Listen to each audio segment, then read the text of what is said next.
Halo teman-teman, selamat datang di Value Stock.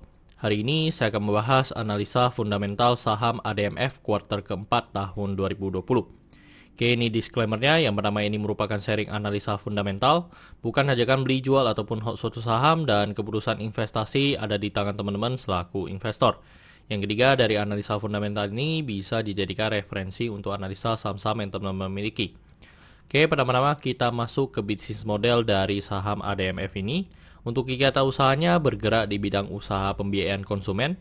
Jadi untuk sumber income-nya berasal dari pembiayaannya. Dan mayoritas pembiayaannya itu dilakukan untuk mobil, motor, dan kebutuhan rumah tangga ya teman-teman.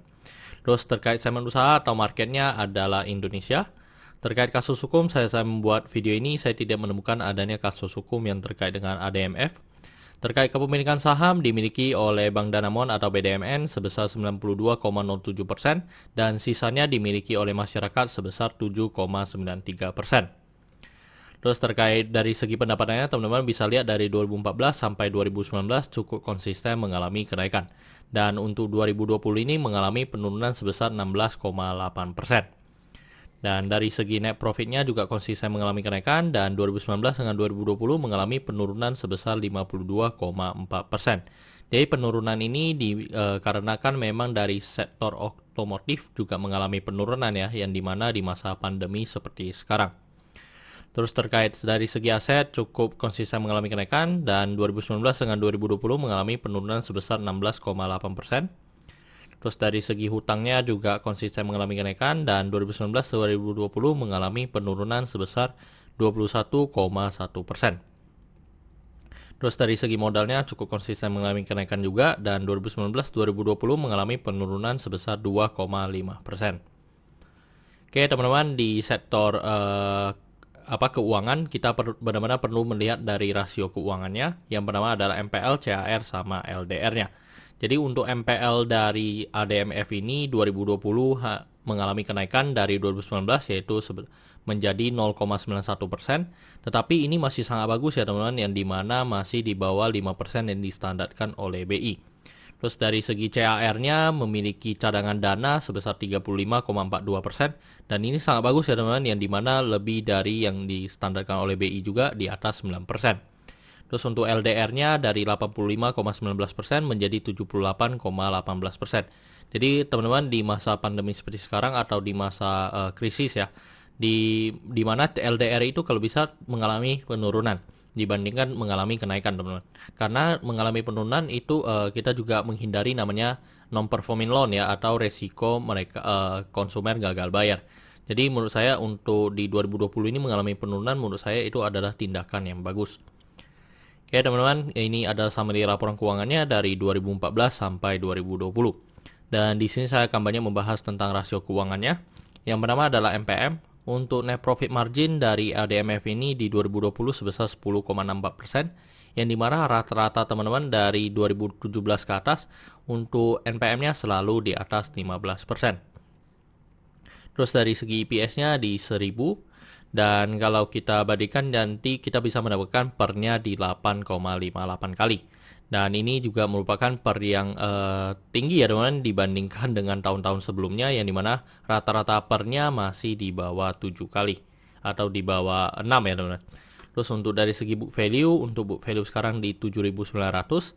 Dan kalau kita bandingkan dengan harga sekarang di 8575, maka kita bisa mendapatkan PBV-nya di 1,09 kali. Dan dimana ini juga kalau selama 2016 sampai 2020 mungkin PBV sekarang adalah PBV yang paling rendah ya teman-teman, yang dimana rata-rata dari PBV dari untuk ADMF ini selalu di atas 1,2. Terus untuk dari segi DER-nya di 2,7 kali, dan ini juga masih sangat bagus ya teman-teman, yang dimana di masa mereka pembiayaan ini kan butuh modal cukup banyak juga. Jadi ini funding dan ini juga seperti bank lah kinerjanya. Jadi menurut saya masih sangat bagus, di mana DER-nya masih menurut saya masih di bawah 10, menurutku masih sangat bagus. Terus untuk dari segi ROE di 12,66%, dan ini juga mengalami penurunan dibandingkan dengan tahun sebelumnya karena dari segi EPS-nya juga mengalami penurunan 50%. Terus dari segi ROA-nya di 3,42%. Oke teman-teman, saya membuat video ini untuk harga sahamnya di 8575 dan dari analisa fundamental saya bisa mendapatkan nilai intrinsiknya sekitar Rp10.000. Jadi masih memiliki margin of safety 16,6%. Oke teman-teman, ini adalah kesimpulannya yang pertama dari produk dan jasa. Untuk produk dan jasa saya berikan status oke karena menurut saya perusahaan ini mampu bertahan 5-10 tahun ke depan. Untuk GCG saya berikan status oke karena memiliki pemegang saham mayoritas dan yang kedua tidak memiliki kasus hukum. Untuk revenue saya berikan status oke walaupun mengalami penurunan, tetapi menurut saya di masa pandemi seperti sekarang penurunan itu menurut saya sangat wajar. Untuk net profit saya berikan status no karena penurunannya sudah di atas 50%. Untuk dari segi aset saya berikan status no karena mengalami penurunan. Untuk liability saya berikan status oke karena untuk DER-nya walaupun masih di atas 2, menurut saya sih masih sangat oke ya teman-teman, yang dimana ini adalah sektor pembiayaan yang dimana juga DER-nya kalau masih di bawah 10 sih menurut saya masih sangat oke. Untuk book value saya berikan status no karena harga jual sekarang di atas harga book value-nya. Untuk secara sektor saya berikan status oke karena mereka masih memenuhi standar dari BI. Untuk ROE saya berikan status oke karena di atas 9% atau 2 kali bunga deposito yang saya anut. Untuk margin of safety saya berikan status oke karena masih positif. Untuk dividen saya berikan status oke karena selama 5 tahun terakhir untuk ADMF masih sangat royal membagikan dividen kepada investornya. Oke teman-teman, jadi kesimpulannya adalah 8:11 dan pertanyaannya adalah apakah saya akan membeli saham ADMF ini? Iya teman-teman, saya cukup tertarik dengan valuasi dari ADMF ini dan yang lebih menariknya lagi adalah memang dari dividen yield-nya yang cukup tinggi. Dan saya juga sudah melakukan pembelian juga untuk saham ADMF ini. Oke teman-teman, saya rasa cukup sekian untuk video kali ini. Jangan lupa untuk like dan subscribe. Jangan lupa juga untuk follow saya di Instagram saya di Royken13. Dan jika teman-teman ada kode saham yang ingin saya buatkan analisa seperti ini, silahkan tinggalkan di kolom komentar untuk kode sahamnya. Dan teman-teman, saya ada membuat grup Telegram, jadi teman-teman bisa join grup Telegram saya dengan nama Value Stock. Dan untuk linknya teman-teman bisa dapatkan di deskripsi di bawah. Oke teman-teman, see you in the next video. Bye-bye.